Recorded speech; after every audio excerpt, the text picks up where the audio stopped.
art is a very subjective concept. You might like this painting, you might like this painting, or you even might like this painting. That being said, you just enjoyed the art of Adolf Hitler. Now, you can always make the argument, separate the art from the artist, but then it just goes back to my original argument that art altogether is just subjective. But what if it isn't, and it's actually like that by design, and it's actually a psyop to make people pay less taxes, make our global competitors more confused, and to make you or I more smart, or maybe even stupider? Let's talk about it. Hi, I'm Isaac. I just bought this channel, and to prove to my wife that this wasn't another poor financial decision, can you hit that like and subscribe button below? I understand buying that 1981 gutted out DeLorean was probably a bad idea.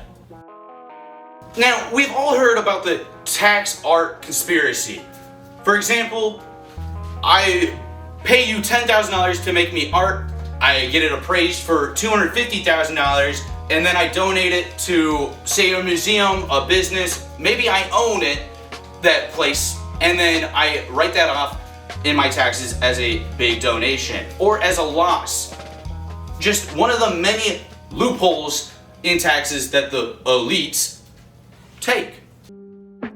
During the Cold War, America and Russia obviously weren't on best terms. So what did the CIA do to help promote or propagate American culture, freedom, and creativity? They bought up paintings, like from Jackson Pollock. You know, this painting, or this painting, or this one. Actually, my godson made that one. Well, but he did make this one.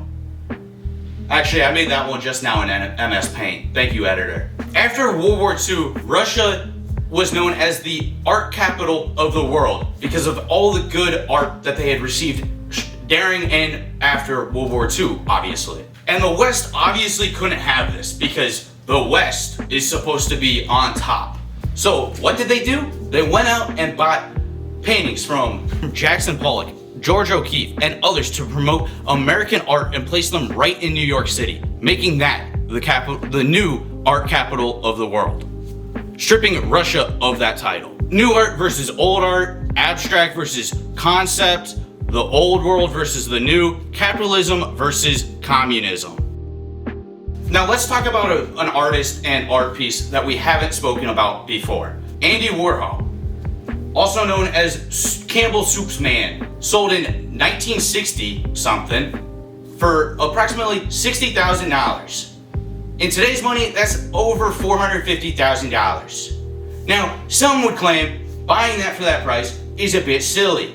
Others would say you don't understand the concept that this is an interpretation of consumer culture and the mass production in consumer culture.